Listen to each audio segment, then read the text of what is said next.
democratic reform in Muslim lands? Absolutely, I do.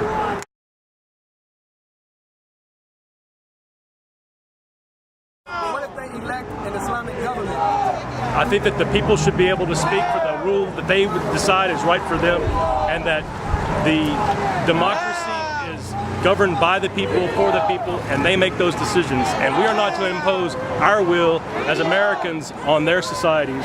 What about those Muslims that want to implement a purely Islamic state just as the Prophet Muhammad, peace be upon him, did? Do you also support that?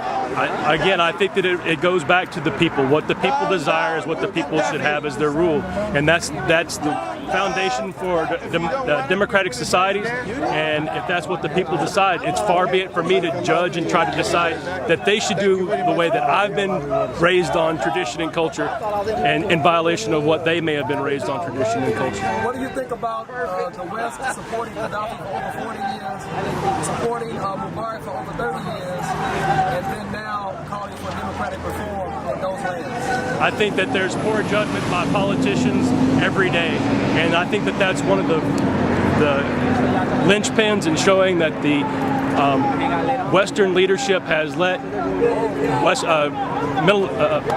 Middle Eastern resources help determine who they're going to support and how they can secure those resources, and why, how it's going to affect America's pocketbooks and when they make those decisions. And I think that that's wrong. That's why I'm here today, supporting the Libyan people and their plight to try to remove the tyranny and the lunacy that's been governing them for over 40 years. And the fact that we've seen shifts from the 70s and 80s where Gaddafi was enemy number one to he was a political friend because of light, sweet crude is just ridiculous. I think that you have to govern based on the people, and those are just absolutely absurd positions.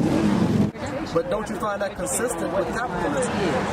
Well, I would say that I think they're two individual things. I think that in a way that the politicians were trying to promote capitalism or free trade. And do I agree with all of the tenets of capitalism? Absolutely not. But I think that you see that hindsight can be 20/20 when you're evaluating why people made certain decisions and what we would attribute those decisions to. But I think it's becoming clear to the world that there are ulterior motives to supporting certain regimes and certain leaders that don't hold up when they start to violate the human rights as much of a travesty, as gravely as they are now. Actually, when I mention support, I'm talking about the capitalist nation of America actually supports the army. They don't support nothing else except the army, and they have any resources like oil and uranium. Then they're given stipends, and certain businesses conducted between that ruler, no matter how he contributed.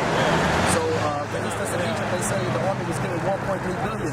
If that's what they will admit, then you know it's way more than that. So if they're supporting the army and leaving the people destitute, then they are indeed supporting the regime. That means they'll give you something back in return. Well, I'm sure to speak to your education and your keeping as abreast of those situations much more so than I may be in that. I would have to defer to you as far as the accuracy of the statements that you just made. But I would say that as far as whether it's the military, the actual providing financial incentive or supplementation to a government, whether it's providing weapons or food or humanitarian services, the reasons that America makes the decisions may not always be as pure as they would like for them to be, or we would like for them to be as the citizens when the politicians make the decisions. But what I'm here to do today is to let the Libyan people know, and to try to unite with the Muslim community and the American community, and say that we think that when people demand freedom and democracy and basic human rights, we want to support that. And we do it with our voices. We'll do it with our letters and with our writings and with being on camera and doing things to support those people. Do you find that support to be an innocent mistake, or do you find it to be sinister? I can't speak to the motivation, whether innocent or sinister, as far as I'm sure that people do things for all kind of reasons, and I really don't know. I don't have enough information to be able to comment on that question.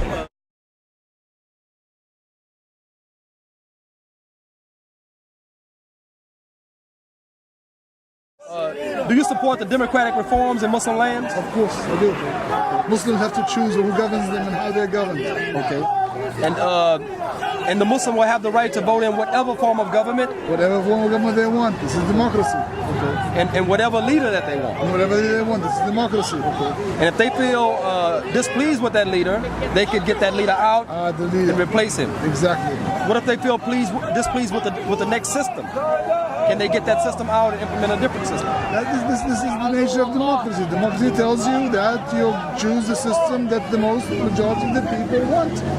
So, in supporting the democratic reform in Muslim lands, do you support if the people want Islam as their system? Do you support them implementing Islam as their system? If they want Islam in the system, then they get Islam as their system.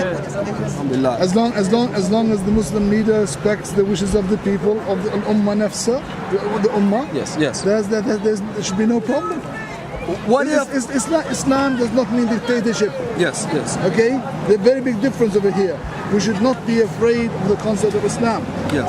Because we can have Islam without having dictatorship. Yes. And the idea that Islam must necessarily be dictatorship is a fallacy. What if the new government opposes or sets up term limits like we have here in America? 4 years, you reconsider your leader. What if they do that, and then the majority of the people after voting for Islam says that we don't want Islam anymore? I'll tell you something. Should they have the right? Should they have the right to? Yes, they should. I think the interpretation of Islam thus far has been archaic.